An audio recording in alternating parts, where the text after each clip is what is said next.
Parshas Kisovo Sheni. Here the Torah speaks about we have various obligations when we live in Eretz Yisrael to tithe the produce, the grain of the land. The first tithing is known as Trumas, given to the Kohen. The second tithing, which is referred to as Maser, it's 10%, is given to the Levi. Now we have a sabbatical cycle. The sabbatical cycle was a 7-year cycle. The first and second year of the sabbatical cycle, the second 10% is referred to as Maser Sheni. It's the second tithing of the 10%. One has an obligation to take it to Yerushalayim, and you're only permitted to eat in Yerushalayim. The third year of the sabbatical cycle, the second 10% is given to the poor. As the Torah will say, to the convert, to the widow, and to the orphan. They're classified as the poor. That's the second 10%. And it repeats itself. The fourth year, again, and fifth, Maser Sheni.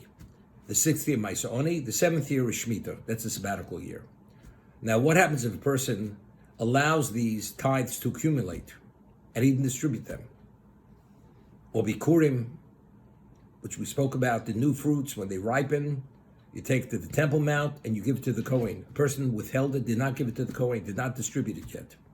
By the fourth year of the sabbatical year, it has to be distributed. And every Jew, by the fourth year by Pesach of the fourth year, one makes a declaration, which is a confession, that regarding all the tithes, whether it's the Truma, whether it's the Maser Rishon, which is given to the Levi, Maser Sheni, the Bikurim, whatever it is, I did everything accordingly. I followed to the detail, the Torah's instruction, distribution, the order of tithing, so on and so forth.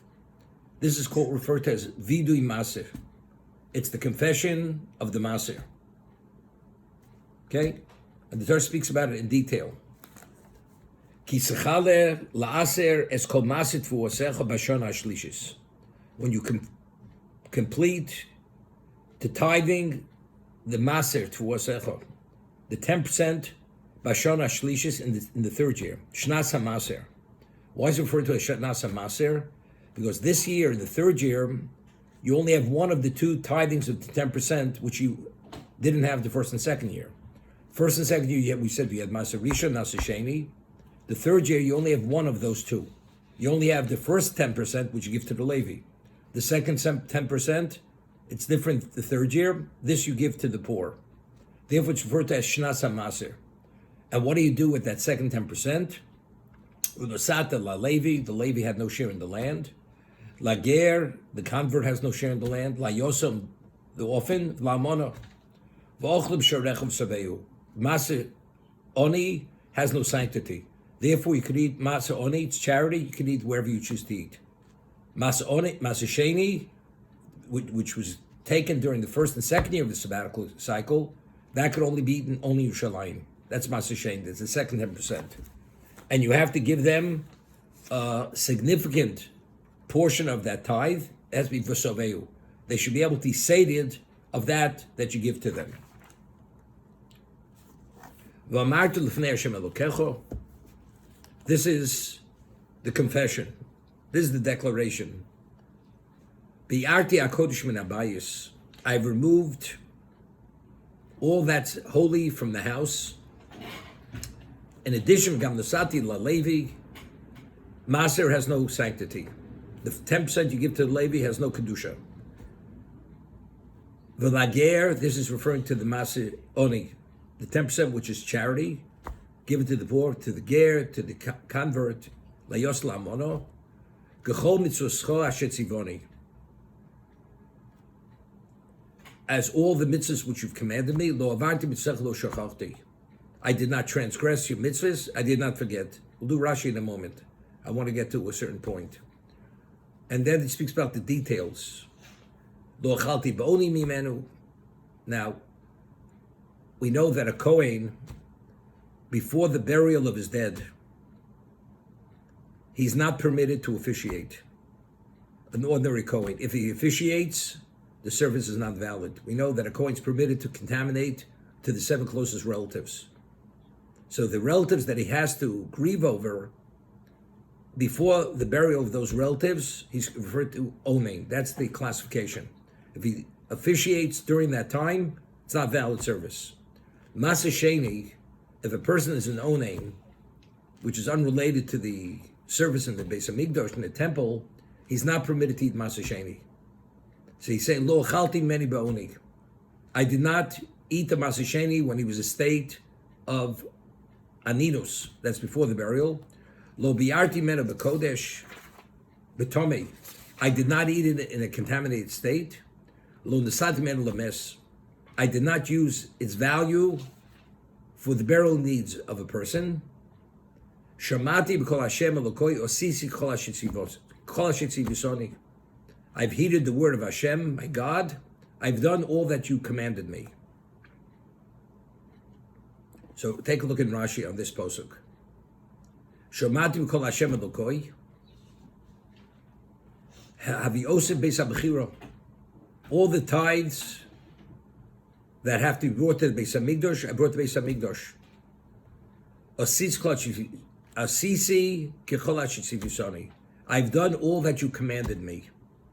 Now, what did Hashem command us? Similarly, it's going on what? Giving the tithes, distribution of the tithes. As we said, the Truma, the Masa Rishon, the Masa Sheni, the Masa Oni to the poor, the Bikurim, everything was distributed properly and tithed properly. But I've done all that you've commanded me. What is that? Somati v'simachti. Bo. I rejoiced and I made others rejoice. So the obvious question is, I've made others happy. Of course, you give anybody something which he didn't have and it has material value, he's happy. I made others happy. The Kohen didn't have the Truma, I gave him his Truma. The Levi did not have this 10%, now he has additional 10%. The poor man, the widow, the orphan, the convert, of course he made them happy. But what is this aspect? Somachti. I was happy. I was happy when I gave it, and I made others happy. First, why is that an integral part of this? When I distributed it, I did it with happiness. And that means you felt you had good fortune when you gave it away. That's firstly. It seems to me that's an integral piece over here. It's not enough. V'somachti, v'simachti, I made others happy. I was happy. So you'd say simply, why? Because unless you do something with happiness, with joy, you're not giving it away. We're talking about over here significant percentages of profit here. 10% to the Levi, 10% you're locking up. You can only eat in Yerushalayim, and you can only eat in a certain state. If you contaminate, you can't eat it. It's a burden. And the third year, another 10% you're giving away to the poor. And you have to transport the Bikurim, you have to go to Yerushalayim. It's not simple. So somachti, I was happy to do it. But because I did all this, hashkifa mon kochcha min hashamayim, you should gaze from your holy, heavenly abode. Uborich es amcho Yisrael, you should bless your people, Yisrael. Beis Adoma shenusato manu, and the land that you've given us, kashin nishbatel avosenu, as you promised to our forefathers, eretz zovos chol v'osh. It should be a land that flows with milk and honey.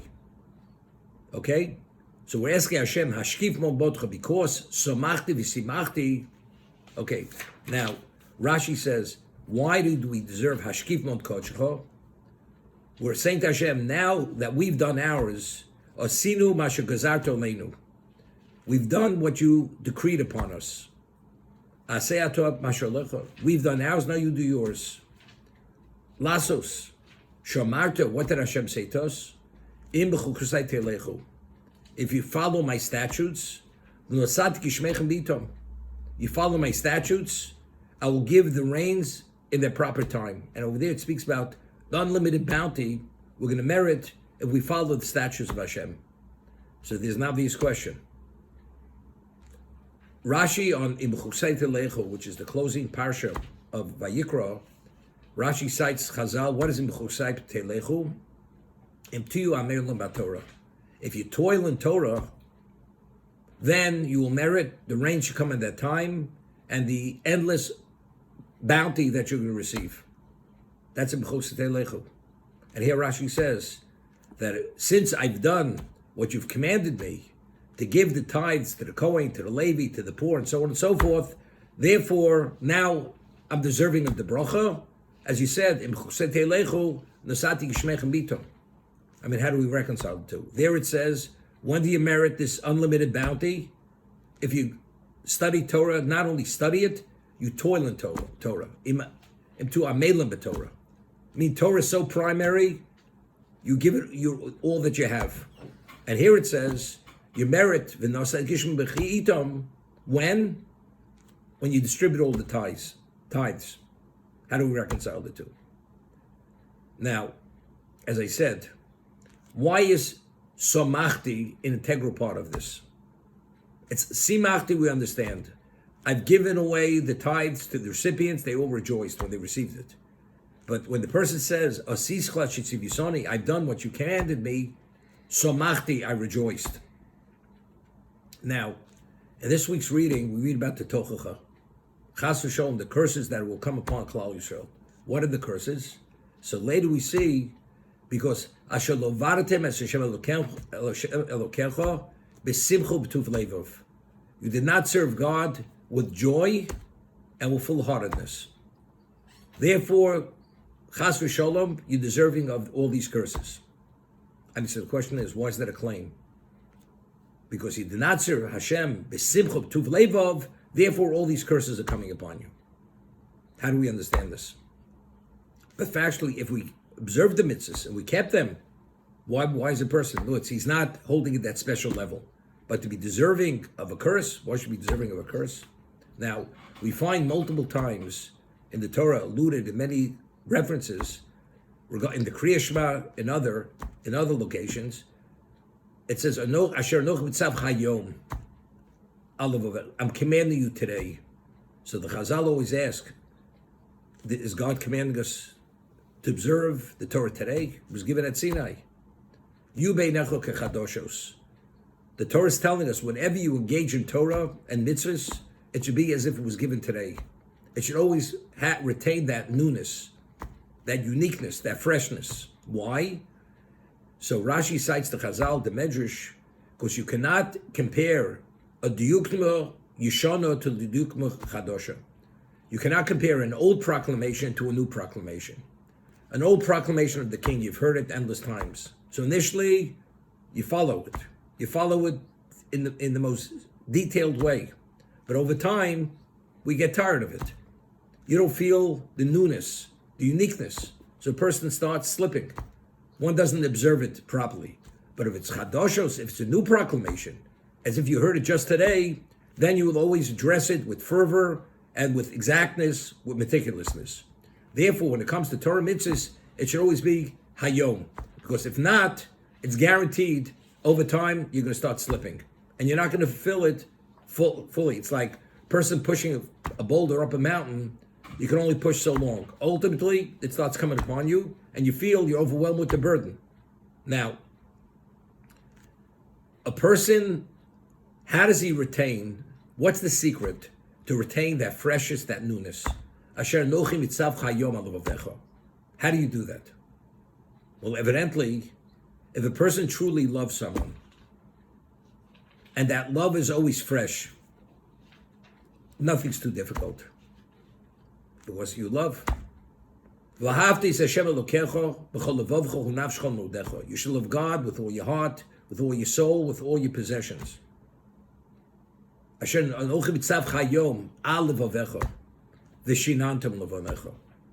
do you create that hayom alavavecha?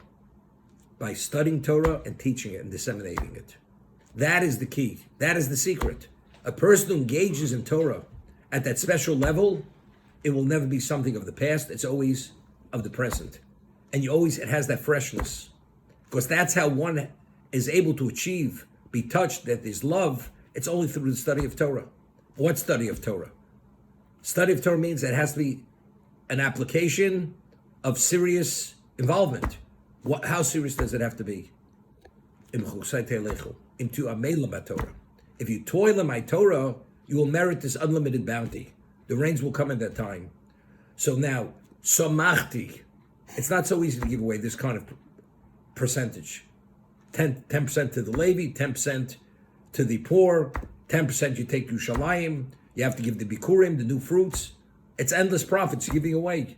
You're giving a significant amount of your profit margin, you're giving it away. How do you do it?